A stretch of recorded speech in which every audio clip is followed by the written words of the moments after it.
ओम श्री गणेशाय नमः। नमस्कार मित्रों, आपके अपने YouTube चैनल आस्था की ज्योति में आप सभी का स्वागत है। मित्रों, पिछली कथा में हमने आप सभी को प्रहलाद और होलिका का व्याख्यान किया था कि होलिका कौन थी और होली क्यों मनाई जाती है। इसी संदर्भ में कथा को आगे बढ़ाते हुए हम आपके साथ एक ऐसी कथा साझा करने जा रहे हैं जो भक्त और भगवान के प्रेम की अद्भुत मिसाल है। मित्रों, यदि आपने अपने चैनल आस्था की ज्योति को लाइक, शेयर, सब्सक्राइब नहीं किया है तो कृपया अपने चैनल आस्था की ज्योति को लाइक करें, शेयर करें और सब्सक्राइब करें और हमसे जुड़े रहने के लिए बेल आइकन अवश्य दबाएं। मित्रों, इन कथाओं को अपने बच्चों को भी अवश्य सुनाएं, क्योंकि इन्हें भी अपने संस्कारों की जानकारी होना अति आवश्यक है। तभी तो हमारे सनातन की रक्षा हो सकती है। मित्रों, एक बार जब प्रहलाद 6 या 7 वर्ष की आयु में अपने गुरु के आश्रम में थे, वो हर समय ओम नमो भगवते वासुदेवाय श्री हरि का ही जाप करते रहते थे। एक बार घड़ा बनाने वाले कुम्हार ने घड़ों को पकाने के लिए आवा लगाया। उन्हीं में से एक घड़े में बिल्ली के छोटे छोटे 4 बच्चे थे। यह बात किसी को पता नहीं थी, केवल एक बालक ने देखा था कि इस कच्चे घड़े में बिल्ली के 4 बच्चे हैं। अब क्या हुआ कि सुबह जल्दी ही भट्ठी जला दी गई। बच्चे घड़े में चिल्लाने लगे। बालक दौड़कर प्रहलाद के पास गया और बोला, प्रहलाद, तुम कहते हो ना कि श्री हरि सब कुछ कर सकते हैं, तो क्या इन घड़ों में से किसी एक घड़े में 4 बिल्ली के बच्चे हैं? तुम अपने श्री हरि से कहो ना कि उन्हें बचा लें, नहीं तो वे बेचारे जलकर मर जाएंगे। प्रहलाद ने कहा, अच्छा, इन घड़ों में बिल्ली के बच्चे बंद हैं? बच्चे ने कहा, हाँ प्रहलाद, जल्दी करो ना ताकि उनका भी जीवन बच जाए। प्रहलाद प्रभु का ध्यान लगाकर बैठ गया और उन बच्चों की मृत्यु से बचाने के लिए विनती करने लगा।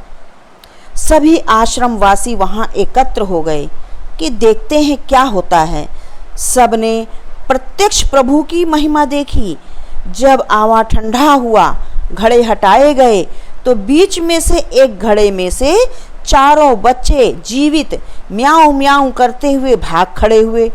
वहां उपस्थित सभी जनों ने प्रहलाद को नतमस्तक होकर प्रणाम किया और बच्चे भी खुशी से झूमकर नाचने लगे और प्रहलाद के साथ श्री हरि का नाम रटने लगे और गीत गाने लगे। यह सब गुरुजी ने देखा तो प्रहलाद को यह कहते हुए कि तुम तो आश्रम का वातावरण भी दूषित कर दोगे, तुम यहाँ रहने योग्य हो ही नहीं, जाओ अपने महल वापस, और ले जाकर उनको महल में वापस छोड़ दिया। और उनके पिता से कहा कि प्रहलाद आश्रम के वातावरण को दूषित कर रहा है और सभी बालकों को बर्बाद कर देगा और लोग आपका पूजन बंद कर देंगे और श्री हरि का पूजन करने लगेंगे।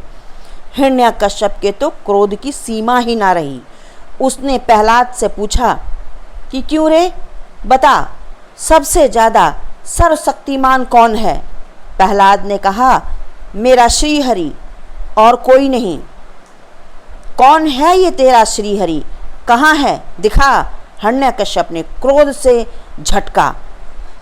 मेरा श्री हरि सर्वस्व में समाया है, मुझ में है, आप में है, वायु में है, पानी में है, अग्नि में है, आकाश में है, पाताल में है, पृथ्वी में है, हर जगह पर मेरा श्री हरि का निवास है।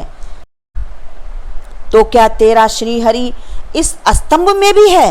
हिरण्यकश्यप ने एक अग्नि से धधकते हुए स्तंभ की ओर इशारा किया तो प्रहलाद ने कहा, हाँ हाँ, मेरा श्री हरि कण कण में समाया है, कण कण में मेरे श्री हरि का वास है, हर एक की सांसों में मेरे श्री हरि का वास है। हिरण्यकश्यप ने प्रहलाद को उस स्तंभ की ओर धक्का दे दिया और कहा, जाकर मिल ले अपने श्री हरि से और उसी अग्नि में जलकर भस्म हो जा। उसी क्षण पूरा महल सिंह की दहाड़ से गूंज उठा और अग्नि स्तंभ को चीरते हुए भगवान नरसिंह का अवतार हुआ, जिनके नेत्रों से ज्वाला धधक रही थी।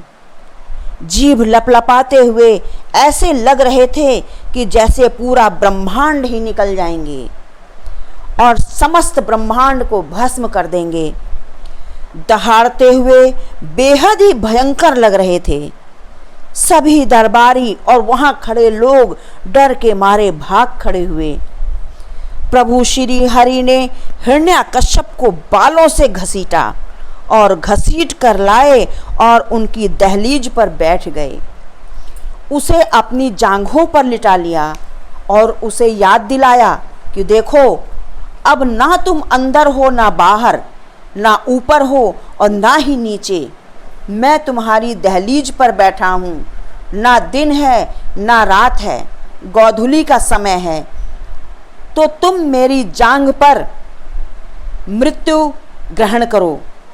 ना मैं नर हूँ ना मैं पशु हूँ, मैं नर और सिंह दोनों ही हूँ। ना मैं तुम्हें अस्त्र से मारूंगा ना मैं तुम्हें शस्त्र से मारूंगा। मैं तुम्हें अपने नाखूनों से चीर दूंगा। तुम्हें दिया गया वरदान निष्फल नहीं होगा, लेकिन अब तुम्हारे पापों का घड़ा भर चुका है, इसलिए तुम्हारी मृत्यु तो निश्चित ही है। ऐसा कहकर प्रभु ने उस असुर का पेट अपने नुकीले नाखूनों से चीर दिया और उसकी मृत्यु हो गई। मित्रों, कहते हैं शाम को गोधूली के समय अपने दरवाजे की दहलीज पर इसी कारण से कभी नहीं बैठना चाहिए। अब कथा को आगे बढ़ाते हुए, अभी भी प्रभु का क्रोध शांत न हुआ। उनके नेत्रों से ज्वाला धधक रही थी। सभी देवता चिंतित हो गए कि अब प्रभु को कैसे शांत करें। तभी किसी ने कहा, प्रभु ने प्रहलाद की रक्षा के लिए नरसिंह का अवतार लिया है। अब प्रहलाद को ही उनकी गोद में बैठाओ, वही उनके क्रोध को शांत कर सकता है। सभी देवताओं ने एक सुर में कहा, हाँ हाँ, यही उचित होगा। उन्होंने प्रहलाद को उठाकर श्री हरि की गोद में बैठा दिया, जो प्रभु का ही सुमिरन कर रहा था। उस नन्हे से बालक को अपना सुमिरन करते देख प्रभु श्री हरि के नरसिंह रूप में प्रभु प्रहलाद को देखकर प्रेम विभोर हो गए और उसे अपने जीभ से चाटकर प्यार दुलार व्यक्त करने लगे और उनका क्रोध शांत हो गया।